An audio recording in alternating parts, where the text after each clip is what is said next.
Hello friends, myself Sri Vinod Pelwani and I help business owner make their business valuable, scalable and sellable. Now in this video we are going to talk about the business model of chartered accountants. ये business model एक tool है जो हम use करते हैं जब भी किसी क्लाइंट का बिजनेस हेल्थ चेक एनालिसिस करना हो.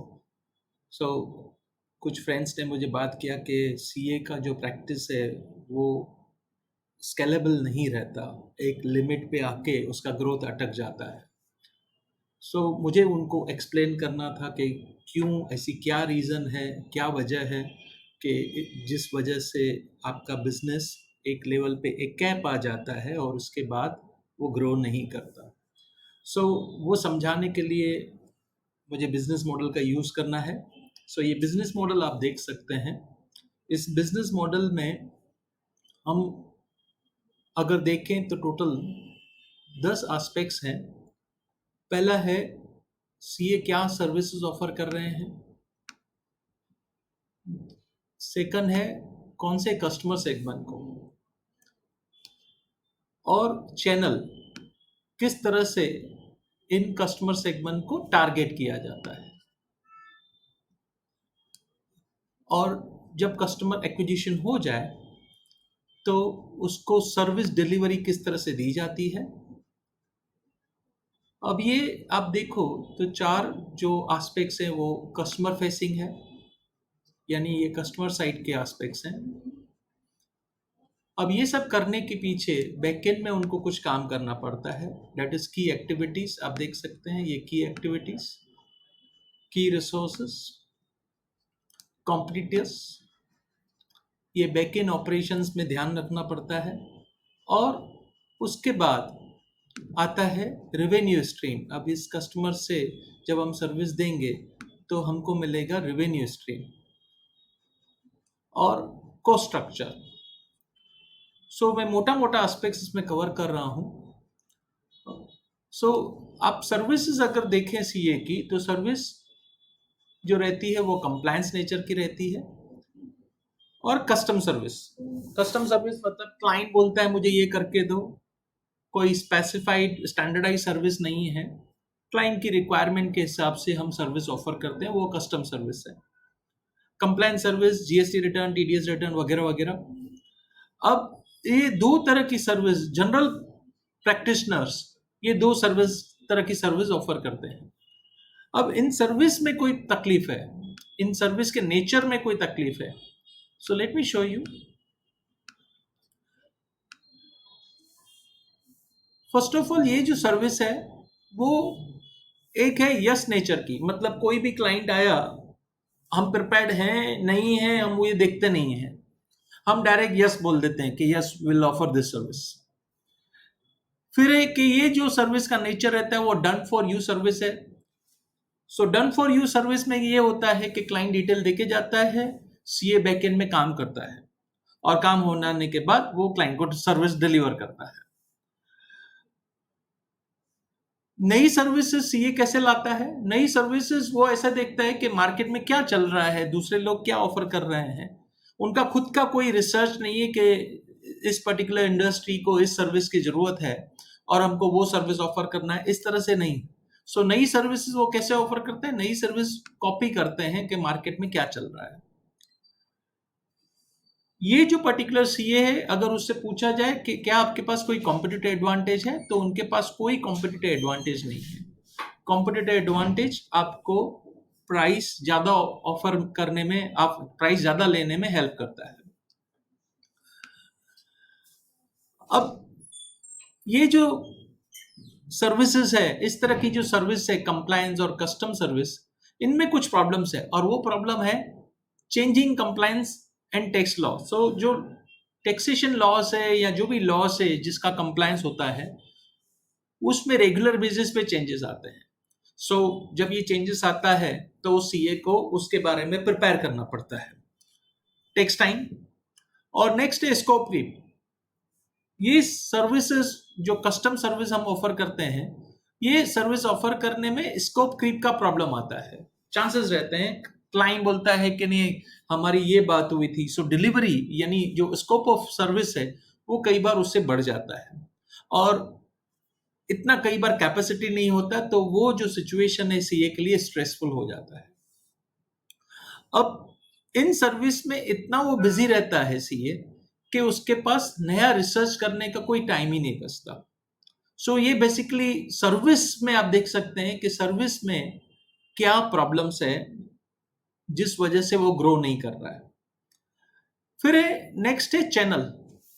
जिस चैनल के थ्रू वो नए क्लाइंट को लाता है वो सीए के पास सिर्फ एक ही है, वर्ड ऑफ माउथ। सो अगर आप देखो जो जनरल प्रैक्टिशनर्स है उनके पास नए क्लाइंट कहां से आते हैं, वर्ड ऑफ माउथ से।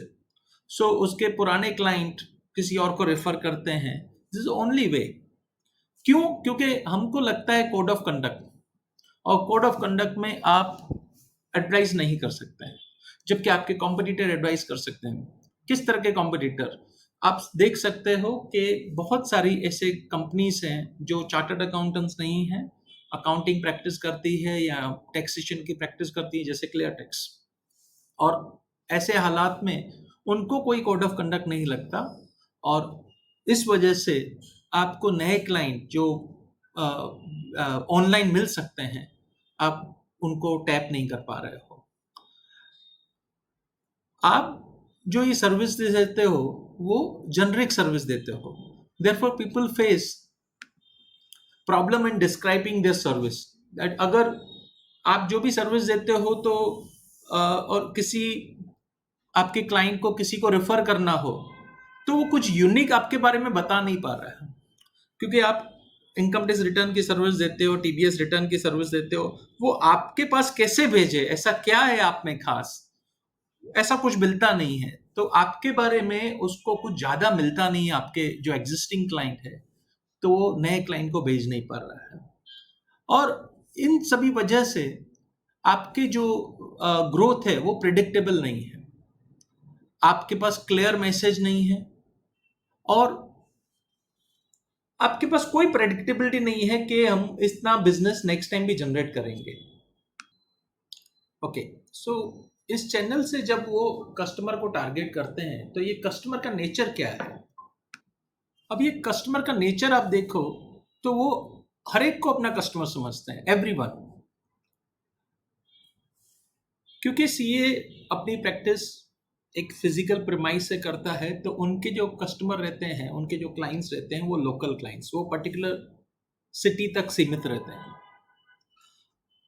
इनके पास कोई आइडियल अवतार नहीं है, और ये जो ऑडियंस है वो कोल्डर ऑडियंस उनको बोला जाता है कि जो जिसके पास बहुत सारी चॉइसेस है, क्योंकि आपकी सर्विस सिमिलर नेचर की है। क्लाइंट है सिमिलर ऑफर, अगर क्लाइंट को सिमिलर ऑफर है तो वो आपको प्राइस एक तो कम ऑफर करेगा, सेकंड वो आपसे उम्मीद रखेगा कि आप क्रेडिट पीरियड ज्यादा दोगे, क्योंकि आपके कॉम्पिटिटर्स भी कम प्राइस पे। सो बेसिस ऑफ कंपटीशन अगर सीए इंडस्ट्री में देखा जाए तो वो है प्राइस। क्यों? क्योंकि कंप्लायंस सर्विस है और कस्टम सर्विस है, और वो बहुत सारे सीए ऑफर कर रहे हैं।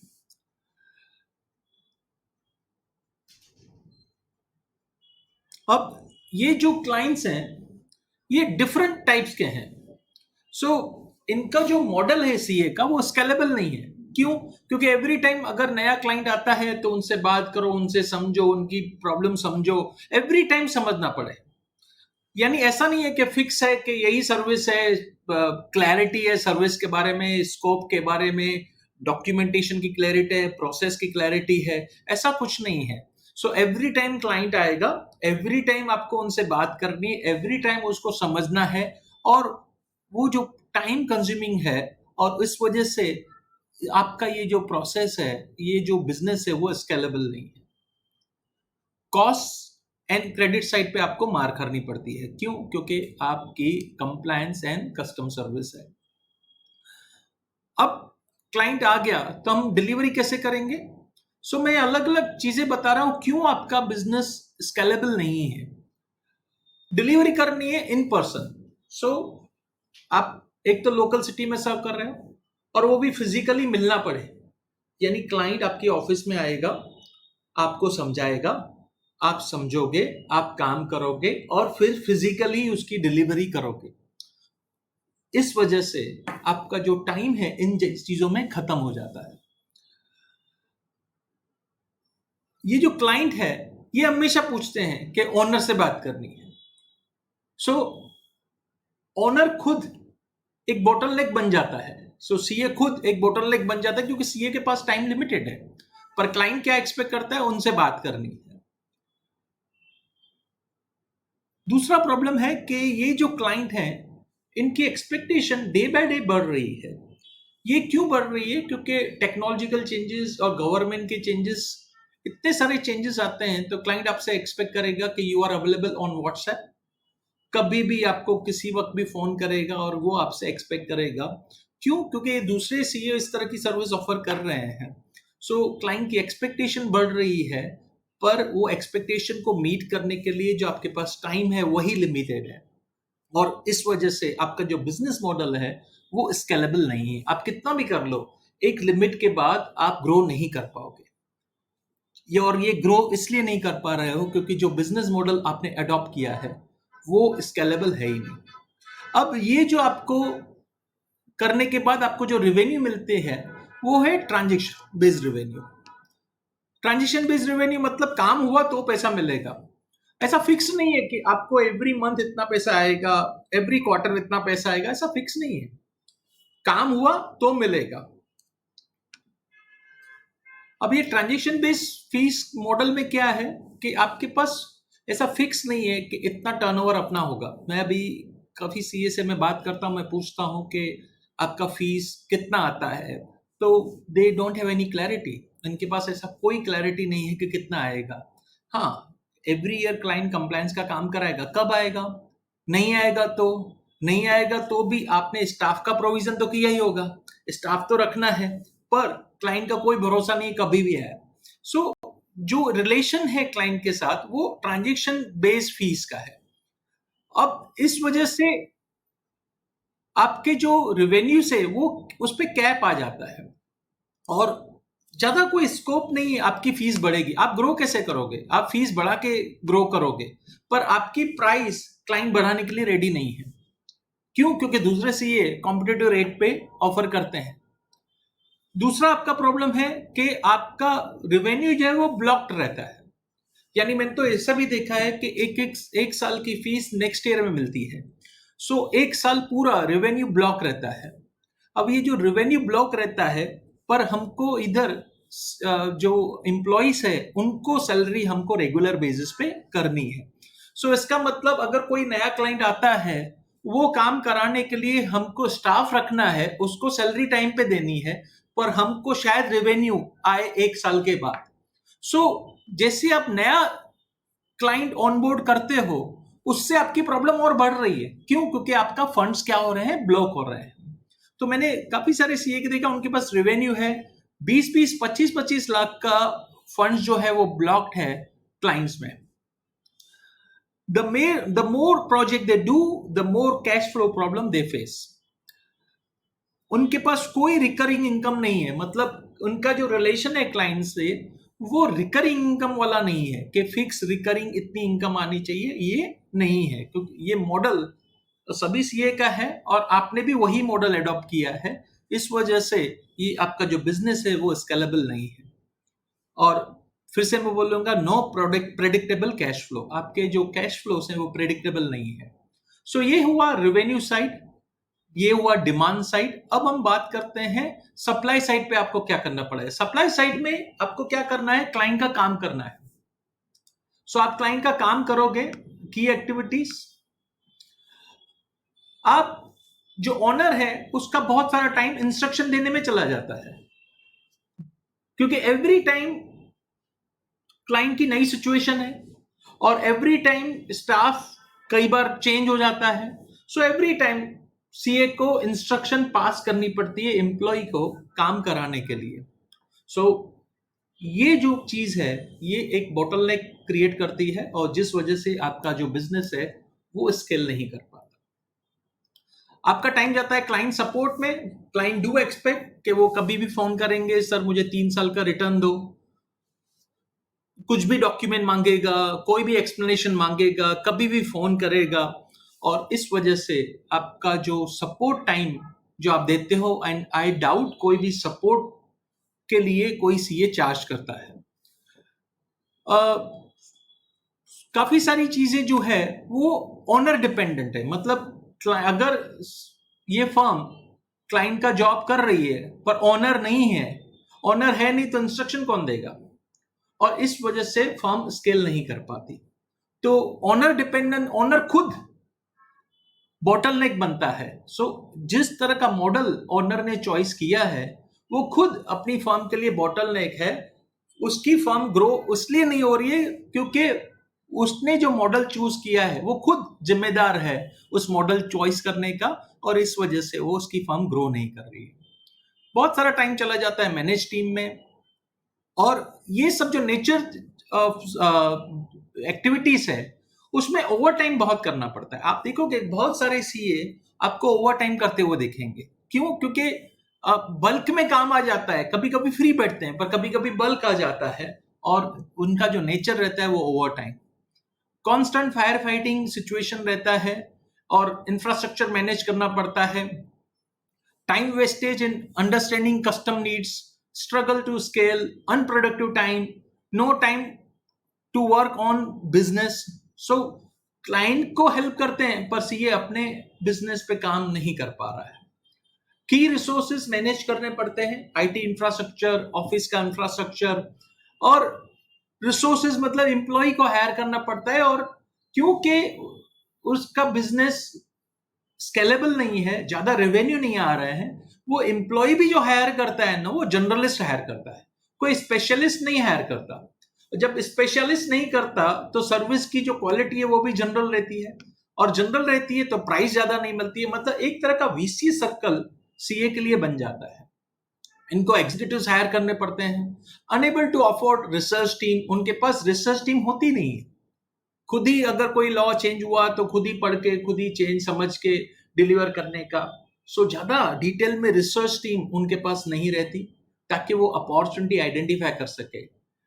Team onboarding and training issues, अगर नया टीम मेंबर लाओ तो उसको ऑनबोर्ड करना है, उसको सिखाना है हम क्या करते हैं, कैसे करते हैं। 99% सी ऑफिस में मैंने ये प्रॉब्लम देखा है कि उनके पास कोई प्रॉपर प्लान नहीं रहता कि नया टीम मेंबर आया तो उसको हम कैसे ऑनबोर्ड करेंगे, कैसे ट्रेन करेंगे। और ये एक वजह है कि जब भी कोई नया मेंबर आता है तो उसको सिखाना है तो प्रॉपर प्रोसीजर नहीं है, उनको सिखाना भी डिफिकल्ट प्रोसेस रहता है। टीम का जो नेचर रहता है वो स्ट्रेस टीम रहता है। एम्प्लॉय का टर्नओवर इस वजह से बढ़ जाता है। अनप्रोडक्टिव मैनेजमेंट टाइम, में इनको बहुत सारा फायर फाइटिंग करना पड़ता है, इसलिए उनका जो टाइम है वो अनप्रोडक्टिव रहता है। और ग्रोथ लिमिटेड बाय ऑफिस। अब जैसे मैंने बताया है कि एक लोकल ऑफिस लोकल ही सीए सर्व करता है तो ऑफिस उनके पास होना जरूरी है।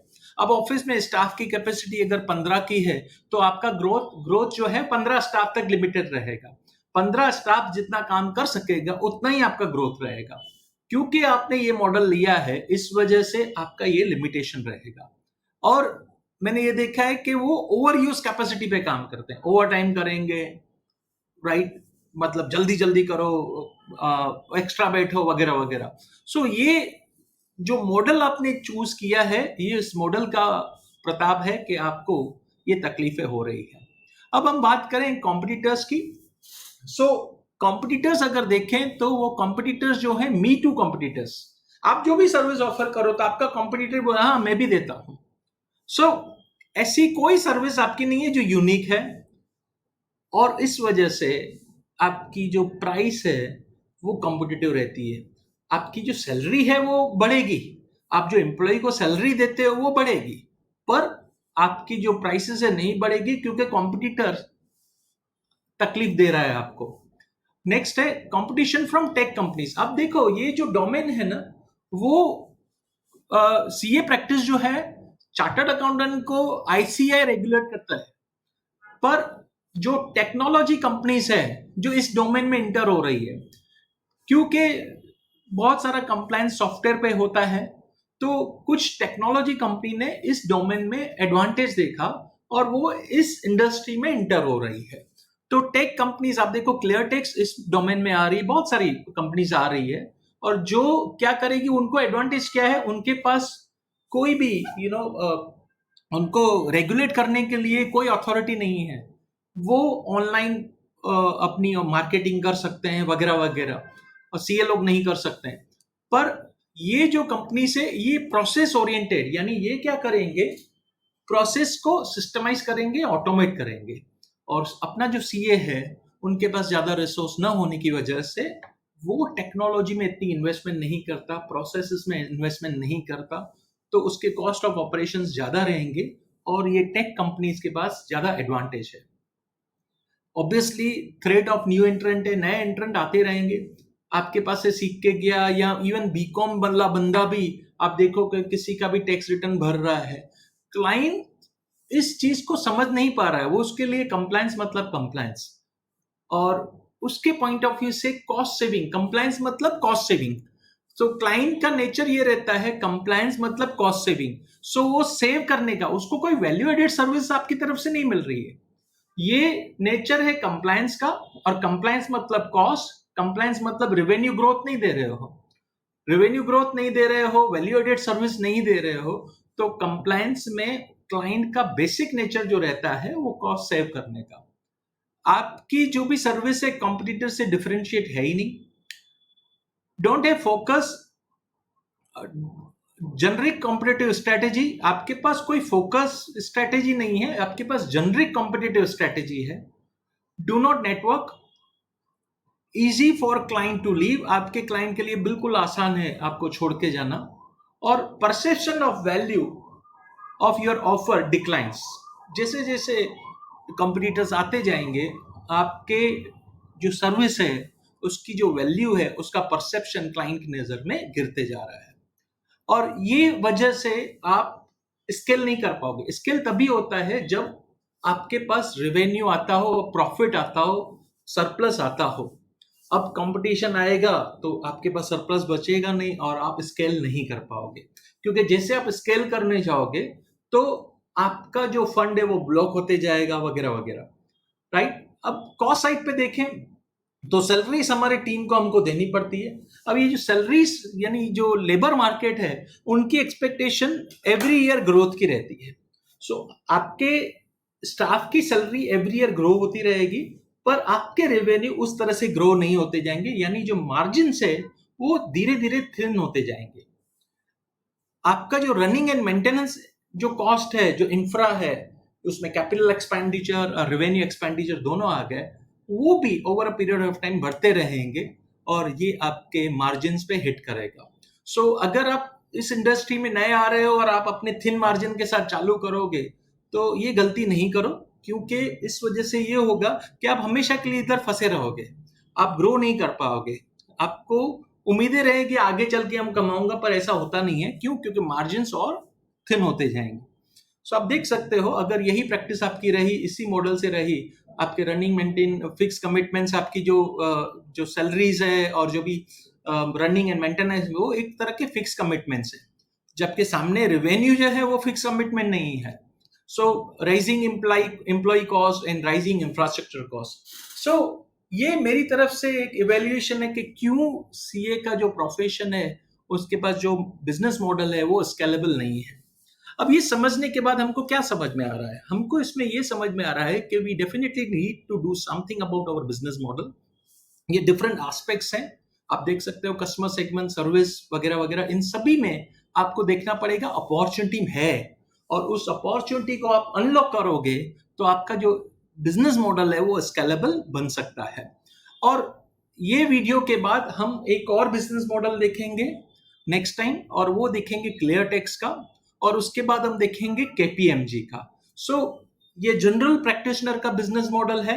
अगर आप जनरल प्रैक्टिशनर्स हो, मेरी तरफ से आपको सजेशन है, आप एक बड़े भाई की तरह सजेशन समझो कि आप इस बिजनेस मॉडल पे कॉन्सेंट्रेटेड एफर्ट्स डाल के थोड़ा इसको आप अच्छा कर सकते हैं। आपको हिडन पॉकेट्स इसमें मिलेंगे, ये एक बिजनेस हेल्थ चेक समझो आपके बिजनेस का, और इसमें आपको हिडन पॉकेट्स मिलेंगे। You will definitely come to know कि क्या क्या बोटलनेक्स हैं, और उसको दूर करोगे तो आपका जो बिजनेस है वो ज़्यादा स्केलेबल रहेगा एंड वैल्यूएबल रहेगा एंड सेलेबल रहेगा। I hope you like this video. अगर अच्छा लगा हो वीडियो, इसको जरूर शेयर कीजिए दूसरे सीएस के साथ, और अपनी कमेंट में डालिए। और नेक्स्ट वीडियो हम जो लॉन्च कर देंगे वो है business model of ClearTax, और उसके बाद हम करेंगे केपीएमजी का business model, right? Thank you for your patience listening.